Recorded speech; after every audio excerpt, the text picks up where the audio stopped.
Welcome back to your Football Edge. The NFL draft is now complete, and in all honesty, I'm a little sad. But it's also the right time to do a recap. So we're going to do some questions. First question. Who had the best draft? 3 drafts stick out to me. One, the Cincinnati Bengals. Obviously, I love Joe Burrow, but what I really liked is they took 3, I would say, of the top 5 or 6 most instinctive linebackers in the draft, in Logan Wilson, Akeem Davis-Gaither, and Marcus Bailey. Also, I like the Baltimore Ravens. All they do every year is draft smart football players that are great scheme fits, and they did that with one of the best value picks in the first round, number 28, Patrick Queen, linebacker from LSU. He's going to fit in just perfectly there. And then the last team, the Carolina Panthers. They went all defense. Can you imagine that? But they nailed it. Their first pick, they got my 4th best player at 7, Derek Brown.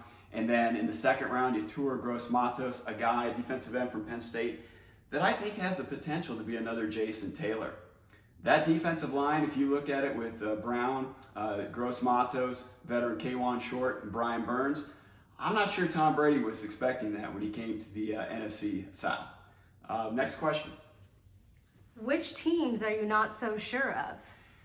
Well, the Raiders and the Eagles, did some things I'm a little curious about. But I'll focus on one, the Miami Dolphins. If you're going to draft a quarterback 5th, I think he's got to be somebody that you think is going to be durable. And I just don't see that with Tua.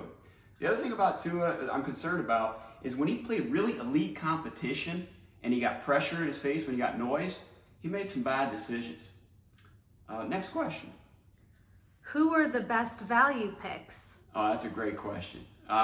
2 guys jump out. At 74, the Saints traded up for Zach Baun, linebacker, Wisconsin. I love this guy. Scheme versatile, great pass rusher. And the other guy is Akeem Davis-Gaither from Appalachian State. The Bengals' first pick, which was the first pick around 4. Think Darius Leonard 2 years ago. He could have that impact, be the NFL Defensive Rookie of the Year. He's always around the football. Any other questions? Last question. Okay. Who were some head-scratching picks?